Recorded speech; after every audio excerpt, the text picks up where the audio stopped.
75세한 노인이 깊은 밤 서재에서 붓을 들고 있었습니다. 40년을 교단에서 보낸 그의 손은 여전히 단정했고 그가 쓴 글씨는 흔들림이 없었습니다. 하지만 그날 밤 거실에서 들려온 단 한 문장이 그의 세계를 송두리째 흔들어 놓았습니다. 엄마, 할아버지 언제 치워? 손자의 목소리였습니다. 며느리의 대답은 더 냉혹했습니다. 여행 다녀오면 정리할 거야. 30억짜리 집, 우리가 받아야지. 할아버지 치매 판정만 받으면 돼. 그 순간 노인은 깨달았습니다. 자신이 가족에게 짐이 된 게 아니라 가족이 자신을 이용하려 한다는 것을. 평생 성실하게 살아온 사람이 마지막에 맞닥뜨린 건 배신이었습니다. 하지만 이 노인은 무너지지 않았습니다. 오히려 그는 자신의 남은 인생을 위해 가장 과감한 선택을 했습니다. 30억짜리 집을 하루 만에 팔아치우고 모든 것을 정리한 뒤 홀로 떠났습니다. 자식들이 돌아왔을 때 그들 앞에 남은 건 텅 빈 집뿐이었습니다. 자, 지금부터 무슨 특별한 사연이 있었는지 지금 바로 시작해 보겠습니다. 저는 박철수입니다. 올해 75이죠. 평생을 교직에 몸담으며 성실하게 살아왔습니다. 아내가 세상을 떠난 지도 벌써 3년이 지났어요. 아내가 없는 집은 너무 컸고 혼자 지내기엔 쓸쓸했습니다. 그때 아들 내외가 같이 살자고 제안했어요. 손자도 볼 겸 함께 지내자고요. 저는 정말 고마웠습니다. 자식이 늙은 아버지를 챙긴다는 게 얼마나 감사한 일인가요. 강남에 있는 이 집은 제가 40년 동안 월급 모아서 장만한 곳입니다. 처음엔 작은 아파트였는데 재개발되면서 지금은 30억이 넘는 가치가 됐죠. 아들 부부와 손자가 이사 온 뒤로 집안이 활기찼어요. 아침마다 손자 깨우는 며느리 목소리, 출근 준비하는 아들 발소리, 그런 게 좋았습니다. 하지만 시간이 지날수록 뭔가 이상했어요. 며느리가 저한테 말을 걸 때마다 짜증 섞인 표정을 지었거든요. 제가 뭘 물어보면 아이고, 또요? 하면서 한숨부터 쉬었습니다. 손자는 스마트폰만 보고 제 말엔 대꾸도 안 했어요. 저는 그러려니 했습니다. 내가 늙어서 민폐구나. 조심해야지. 그렇게 생각하며 최대한 눈치를 봤죠. 그러던 어느 날 밤이었습니다. 저는 서재에서 서예를 하고 있었어요. 붓글씨를 쓰면 마음이 편안해지거든요. 그런데 거실에서 목소리가 들렸습니다. 처음엔 무슨 소린지 잘 안 들렸는데 점점 또렷해졌어요. 엄마, 할아버지 언제 보내? 손자 목소리였습니다. 저는 붓을 든 채로 굳어버렸어요. 여행 다녀오면 정리할 거야. 이번엔 무조건. 며느리 목소리였습니다. 저는 가슴이 철렁했죠. 정리라니. 그게 무슨 뜻일까요? 혹시 제가 잘못 들은 건 아닐까 싶었어요. 30억짜리 집, 우리가 받아야지. 할아버지 치매 판정만 받으면 돼. 그 순간 저는 숨이 막혔습니다. 치매 판정이요? 저는 멀쩡한데요. 손이 부들부들 떨렸어요. 제가 들은 게 맞나 싶어서 귀를 더 기울였습니다. 엄마 친구분이 병원에 아는 사람 있다며? 그쪽으로 가면 되는 거지? 응. 다 준비돼 있어. 요양원도 알아봤고 제일 싼 데로. 저는 그 자리에서 일어날 수가 없었어요. 다리에 힘이 풀렸습니다. 가족이라고 믿었던 사람들이 제 뒤에서 이런 계획을 짜고 있었다니요. 제가 치매라고요? 저는 매일 아침 신문을 읽고 바둑도 두고 산책도 다니는데 말이죠. 그날 밤 저는 잠을 이룰 수가 없었습니다. 천장만 바라보며 계속 생각했어요. 내가 뭘 잘못했나? 자식들한테 짐이 됐나? 하지만 생각할수록 화가 났습니다. 저는 짐이 아니에요. 멀쩡한 사람인데 왜 치매 환자로 만들려고 하는 거죠? 다음 날 아침 식탁에서 며느리가 느닷없이 물었습니다. 아버님, 요즘 깜빡하시죠? 저는 어리둥절했어요. 무슨 소리야? 어제도 똑같은 말 3번 하셨잖아요. 아들도 거들었습니다. 아버지, 정말 걱정돼요. 병원 한번 가보시는 게 어때요? 저는 기가 막혔어요. 제가 어제 무슨 말을 3번이나 했다는 거죠? 저는 어제 거의 말도 안 했는데요. 손자까지 거들었습니다. 할아버지 진짜 이상해. 어제 나한테 숙제했냐고 5번이나 물어봤어. 저는 웃음이 나왔습니다. 황당해서요. 제가 언제 그런 질문을 했나요? 한 번도 안 했어요. 그런데 이 사람들은 마치 합창하듯이 제가 이상하다고 말하고 있었습니다. 위험하다니까요. 진짜 병원 가봐야 해요. 며느리가 단호하게 말했습니다. 저는 그제야 깨달았어요. 이게 계획이구나. 어젯밤에 들은 그 대화가 실제로 진행되고 있구나. 그날 오후 저는 엘리베이터를 타러 나갔다가 며느리가 이웃 김 여사한테 말하는 걸 들었습니다. 시아버님이 요즘 집을 못 찾고 다니셔서 큰일이에요. 어제도 3층에서 헤매시더라고요. 거짓말이었습니다. 저는 3층에 간 적도 없어요. 며느리는 일부러 큰 소리로 말하고 있었습니다. 제가 들으라는 듯이요. 저는 그 자리에서 돌아섰습니다. 더 이상 듣고 싶지 않았어요. 며칠 뒤 며느리 방문이 살짝 열린 걸 봤습니다. 평소엔 절대 안 열어두는데 그날따라 열려 있더라고요. 저는 무심코 안을 들여다봤어요. 그리고 책상 위에 놓인 서류를 보게 됐습니다. 치매 증상 관찰일지. 제목부터 충격이었어요. 저는 손을 떨며 그 종이를 집어들었습니다. 날짜별로 정교하게 적혀 있더군요. 같은 질문 반복함. 오늘 날짜 모름. 집착 행동 보임. 전부 거짓말이었습니다. 저는 그런 행동한 적 없어요. 옆에는 다른 노트도 있었습니다. 며느리 친정어머니 글씨였어요. 요양원 A 월 210만 원, B 230만 원, C 250만 원. 제일 싼 곳으로. 저는 허리가 꺾이는 것 같았습니다. 고개를 들 수가 없었어요. 자식들이 저를 요양원에 보내려고 가격까지 알아봤다니요. 그것도 제일 싼 곳으로요. 마지막으로 본 건 후견인 신청서였습니다. 아들 이름으로 되어 있었고 제 재산 목록이 정확히 적혀 있었어요. 예금 계좌, 연금, 심지어 제가 아들한테 말한 적도 없는 비상금까지 전부요. 저는 그 순간 진짜로 늙은 느낌이 들었습니다. 무력하고 초라하고 아무것도 할 수 없을 것 같았어요. 하지만 동시에 작은 불씨가 살아났습니다. 분노였죠. 나를 이렇게 만만하게 봤나? 며칠 뒤 저는 끌려가듯 병원에 갔습니다.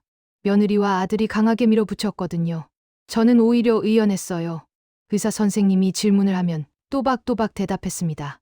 오늘이 며칠입니까? 2025년 11월 27일입니다. 100에서 7씩 빼보세요. 93, 86, 79, 72, 65. 의사 선생님이 고개를 끄덕였습니다. 인지 능력 문제 없습니다. 오히려 또래보다 좋으시네요. 하지만 며느리가 준비해온 서류를 꺼냈습니다. 조작된 관찰일지와 이웃 증언서였어요. 의사 선생님이 난처한 표정을 지었습니다. 저는 몰래 주머니에서 쪽지를 꺼내 바닥에 떨어뜨렸어요. 가족이 거짓으로 치매 만들려 합니다. 병원을 나와 집으로 가는 길, 아들이 말했습니다. 아버지, 재검사 받으셔야 할 것 같아요. 의사 선생님도 그러시던데요. 거짓말이었죠. 의사 선생님은 그런 말 안 했어요. 저는 대답하지 않았습니다. 차 안은 침묵으로 가득했어요. 집에 돌아와서 딸 은정이한테 전화가 왔습니다. 아빠, 오빠한테 들었어요. 병원 다녀오셨다며요? 괜찮으세요? 딸마저 속았더군요. 아들이 딸한테도 거짓말을 한 겁니다. 저는 쓸쓸하게 웃었어요. 응, 괜찮아. 아빠, 오빠 말로는 재검사 받으셔야 한대요. 저도 걱정돼요. 저는 그 순간 깨달았습니다. 제 편이 아무도 없구나. 그럼 제가 제 편이 되어야겠구나. 며칠 뒤 며느리 친정어머니가 해외여행 패키지를 예약했다고 신이 났습니다. 10일짜리 여행이었어요. 가족들은 모두 흥분했죠. 저는 조용히 고개를 끄덕였습니다. 좋은 여행 다녀와. 아버님도 편히 계세요. 냉장고에 반찬 넣어뒀으니까 드시면 돼요. 며느리가 말했습니다. 저는 웃으며 대답했어요. 그래, 걱정 마. 가족들이 떠나고 집은 조용해졌습니다. 저는 바로 움직였어요. 가장 먼저 전화를 건 사람은 23년 전 제자 태호였습니다. 지금은 부동산 중개업을 하고 있죠. 선생님, 무슨 일이세요? 태호야, 집을 팔려고 해. 네, 갑자기요? 빨리 처리해야 돼. 도와줄 수 있지? 태호는 잠시 침묵하다가 말했습니다. 선생님 집이면 나오는 즉시 계약됩니다. 강남이잖아요. 좋아, 바로 진행하자. 반나절 만에 현금 매수자가 나타났습니다. 30억. 저는 즉시 계약했어요. 태호가 놀란 목소리로 물었습니다. 선생님, 정말 괜찮으세요? 괜찮아. 이게 맞는 거야. 같은 날, 저는 은행에 가서 모든 예금 계좌를 새로 만든 계좌로 옮겼습니다. 연금 수령 계좌도 바꿨어요. 아들이 알고 있던 계좌는 전부 정리했죠. 그리고 수원의 작은 아파트 한 채를 계약했습니다.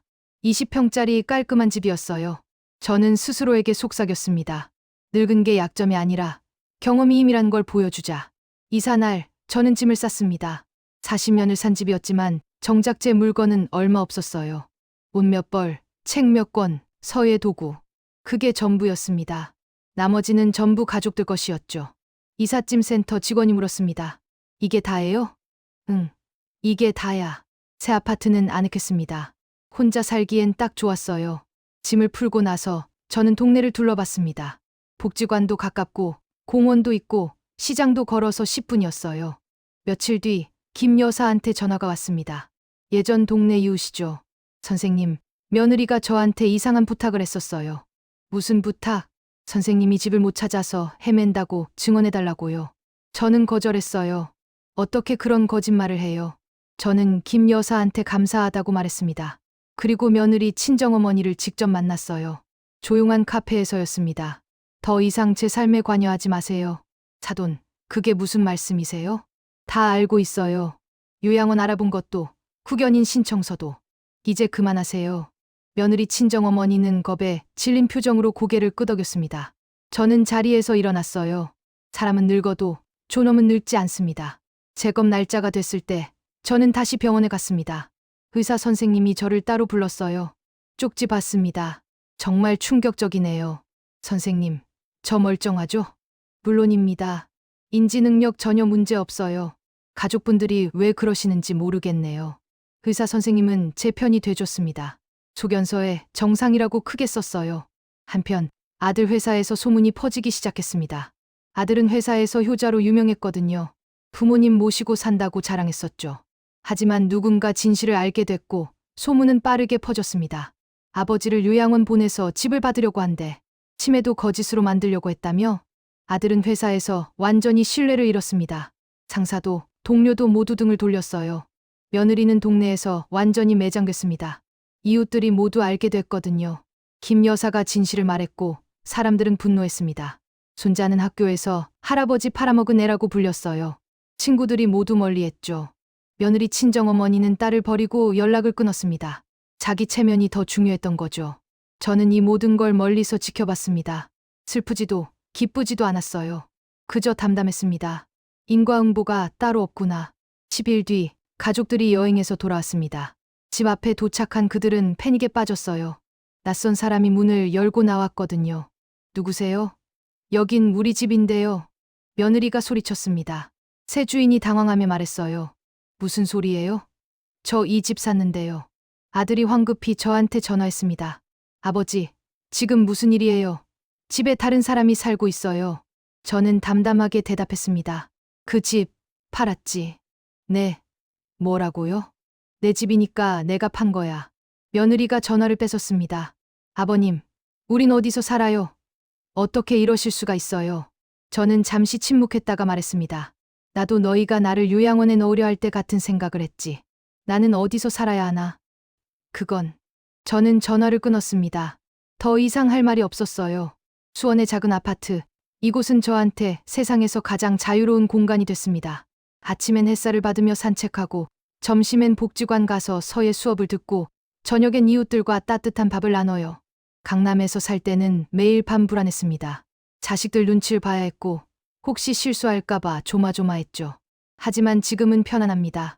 잠도 푹 자고 혈압도 정상으로 돌아왔어요. 저는 깨달았습니다. 가족과 사는 게 행복이 아니라 나답게 사는 게 행복이었구나. 경제적으로도 전혀 문제 없습니다.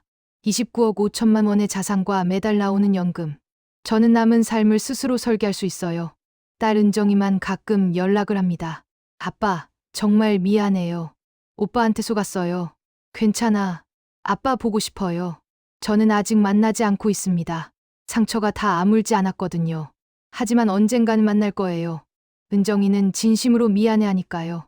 어느 날 시장에 갔다가 아들을 우연히 만났습니다. 아들은 많이 초라해져 있었어요. 수염도 제대로 안 깎고 옷도 구겨져 있었죠. 아버지, 아들이 떨리는 목소리로 말했습니다. 마지막 기회만 주세요. 제가 잘못했어요. 저는 잠시 아들을 바라봤습니다. 한때는 제 자랑이었던 아들이었어요. 하지만 지금은 아닙니다. 내가 주고 싶은 건 기회가 아니야. 내가 배워야 하는 건 책임이야. 아버지, 내가 한 일을 내가 책임져라. 그게 어른이 되는 거야. 저는 돌아섰습니다. 뒤도 돌아보지 않았어요. 그 순간 저는 깨달았습니다. 이제야 내 삶이 시작됐구나. 복지관에서 만난 친구들은 제 이야기를 듣고 놀랐습니다. 선생님, 정말 대단하세요. 아니야, 당연한 일을 한 거지. 저도 비슷한 고민이 있었어요. 그런데 용기가 안 났거든요. 나이가 들었다고 해서 우리가 존중받지 못할 이유는 없어요. 우리도 존엄이 있습니다. 저는 이제 후회하지 않습니다. 30억짜리 집을 버렸지만 제 존엄을 지켰어요. 자식들한테 배신당했지만 제 삶을 되찾았습니다. 밤마다 창문을 열면 시원한 바람이 들어옵니다. 강남에서는 느끼지 못했던 바람이에요. 저는 그 바람을 맞으며 생각합니다. 나는 아직 살아있다. 그리고 나답게 살 거다. 누군가는 제가 불쌍하다고 할지도 모릅니다. 자식한테 버림받았다고요. 하지만 저는 전혀 불쌍하지 않아요. 오히려 자유롭습니다. 저는 매일 아침 거울을 보며 제 자신한테 말합니다. 수고했어. 오늘도 잘 살아보자. 그리고 하루를 시작합니다. 제가 원하는 방식으로요. 이제 저는 압니다. 나이가 들어도 우리는 여전히 우리 삶의 주인이라는 걸. 아무도 우리 존엄을 함부로 할 수 없다는 걸. 그리고 진짜 가족은 피가 아니라 마음으로 만들어진다는 걸. 저는 오늘도 제 삶을 살아갑니다.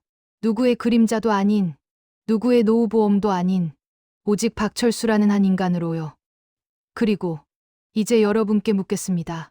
여러분이라면 이런 일을 겪고도 가만히 계시겠습니까?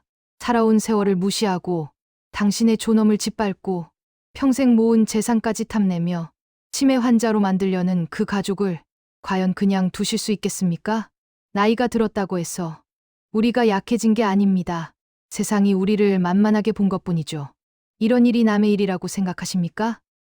아니면 당신에게도 언젠가 닥칠 수 있는 이야기라고 느껴지십니까? 여러분의 생각을 듣고 싶습니다. 댓글로 꼭 남겨주세요. 구독 눌러주시고 좋아요 꼭 눌러주세요. 여러분의 한 번의 클릭이 다음 이야기를 만드는 힘이 됩니다. 감사합니다.